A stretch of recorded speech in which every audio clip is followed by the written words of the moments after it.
যে আমি রাজনৈতিক পরিবারের সন্তান এবং আমার দেশ এবং আমার দলের প্রয়োজন হলে যদি কোনো বিপদ আসে আমাকে ডাক দিলেই আমি সাড়া দিব। আমি রাজপথে থাকবো গণতন্ত্রের জন্য, আওয়ামী লীগের জন্য, বাংলাদেশের জন্য।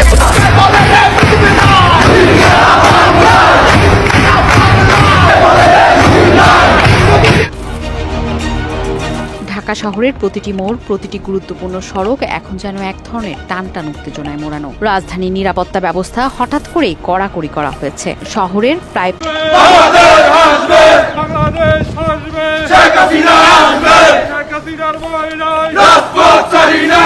আসসালামু আলাইকুম সম্মানিত দর্শক, আজকে আপনাদেরকে দেখাবো এমন একটি গুরুত্বপূর্ণ ভিডিও যে ভিডিওটি দেখলে রীতিমতো অবাক হবেন।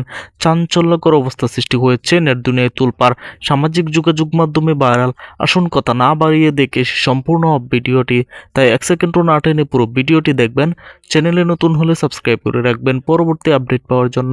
ভিডিওতে একটি লাইক করে দেখতে থাকুন সম্পূর্ণ ভিডিওটি। সন্ত্রাসীদের দেখা মাত্র সাবমেশিন গান থেকে ব্রাশ ফায়ার করার নির্দেশ দিয়েছেন চট্টগ্রাম নগর পুলিশ কমিশনার হাসিব আজিজ।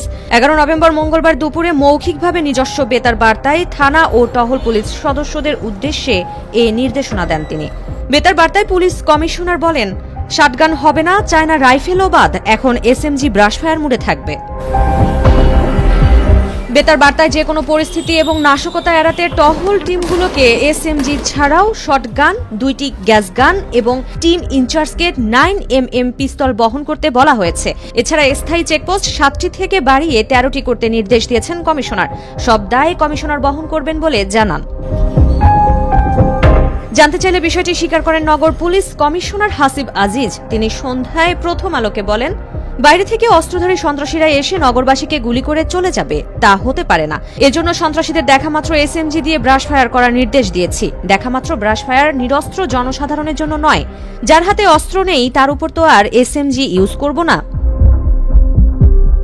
এক প্রশ্নের উত্তরে পুলিশ কমিশনার বলেন, ছাত্রলীগ নিষিদ্ধ সংগঠন, আওয়ামী লীগের কার্যক্রম নিষিদ্ধ এই জঙ্গি সংগঠন অরাজকতা করতে রাস্তায় নামলে তাদের গ্রেপ্তার করা হবে, গুলি চালানো হবে না। গ্রেপ্তার করে তাদের বিরুদ্ধে সন্ত্রাস বিরোধী আইনে মামলা হবে, পাঠানো হবে আদালতে। পুলিশ কমিশনার আরও বলেন, সন্ত্রাসী সারোয়ার বাবলা হত্যায় জড়িত কয়েকজন আসামিকে এর আগে আমরা ধরে দিয়েছিলাম, কিন্তু বেশি দিন তারা কারাগারে থাকেননি, কয়েক সপ্তাহ পর জামিনে বেরিয়ে আসেন। গত বুধবার সন্ধ্যায় নগরের বায়েজিদ বোস্তামি থানার চালিতাতলির খন্দকার পাড়া এলাকায় চট্টগ্রাম 8 আসনে বিএনপির মনোনীত প্রার্থী এরশাদ উল্লাহর জনসংযোগের বহরে গুলিতে তিনি সহ 5 জন আহত হন। তাদের মধ্যে মারা যান জনসংযোগের বহরে থাকা সন্ত্রাসী সরোয়ার হোসেন। পুলিশ জানায়, সরোয়ারের বিরুদ্ধে চাঁদাবাজি, অস্ত্র, হত্যাসহ 15টি মামলা রয়েছে। এর আগে ব্যানার ছেঁড়াকে কেন্দ্র করে গত 27 অক্টোবর নগরের বাকলিয়া বগার বিলের মুখ এলাকায় ছাত্রদলের কর্মী মোহাম্মদ সাজ্জাদকে গুলি করে হত্যা করা হয়। এ ঘটনায় গুলিবিদ্ধ হয়েছেন অন্তত 10 জন। যে আমি রাজনৈতিক পরিবারের সন্তান এবং আমার দেশ এবং আমার দলের প্রয়োজন হলে যদি কোনো বিপদ আসে আমাকে ডাক দিলেই আমি সাড়া দিব। আমি রাজপথে থাকবো গণতন্ত্রের জন্য, আওয়ামী লীগের জন্য, বাংলাদেশের জন্য।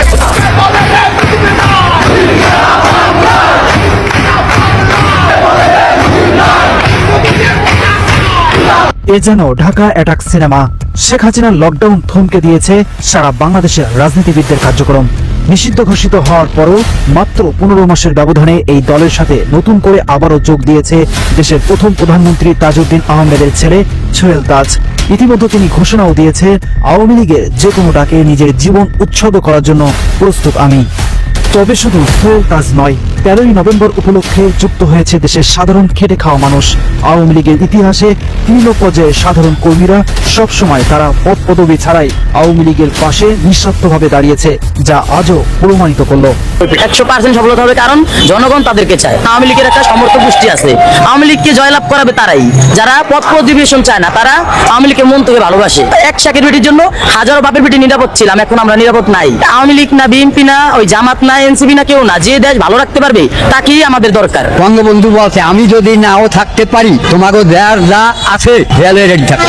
বাংলাদেশ আসবে, ইনশাল্লাহ আসবে। জনগণ আনবো, জনগণ আসবে, জনগণের দিকে চাই আসে আনবো।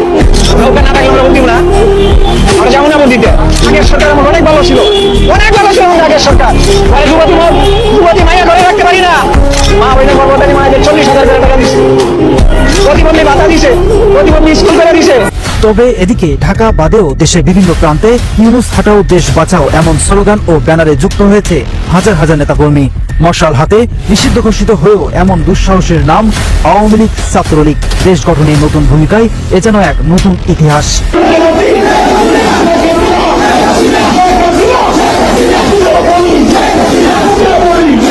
এবং এছাড়াও দেশের বিভিন্ন জায়গায় ইতিমধ্যে গ্রামীণ ব্যাংক বা গ্রামীণের কার্যক্রম সংগঠিত হয় এমন স্থানে ককটেল বিস্ফোরণ ও আগুন জ্বালিয়ে দেওয়া হয়েছে, যা ইতিমধ্যে 13ই নভেম্বর উপলক্ষে ব্যাপক হাইলাইট হয়েছে গণমাধ্যমে।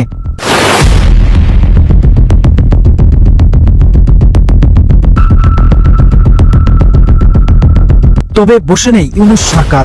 মোতায়েন করেছে 50টি থানার কর্তব্যরত প্রায় 7,000 পুলিশ সদস্য এবং ইতিমধ্যে সেই সাথে র্যাব, পুলিশ ও বিজিবি সকল কিছুই মোতায়েন করেছে ঢাকার বিভিন্ন প্রান্তে। প্রিয় দর্শক, 13ই নভেম্বর শেখ হাসিনা দেওয়া লকডাউন থেকে ইউনুস সরকারের শাটডাউন কর্মসূচি সত্যি কি বাস্তবায়নে আওয়ামী লীগ কোনো কার্যকরী ভূমিকা রাখতে পারবে? এ বিষয়ে আপনার মূল্যবান মন্তব্যটি অবশ্যই জানাতে ভুলবেন না। পরবর্তী আপডেট পেতে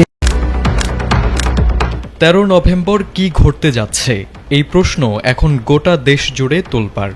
ক্ষমতাচ্যুত আওয়ামী লীগের ঘোষণা করা লকডাউন কর্মসূচি ঘিরে জনমনে নানা জল্পনা।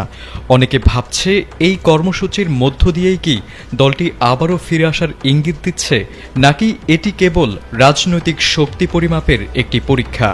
সম্মানিত দর্শক, সম্পূর্ণ ভিডিওটি দেখলেন, অবশ্যই বুঝতে পেরেছেন ভিডিওটি গুরুত্বপূর্ণ ছিল।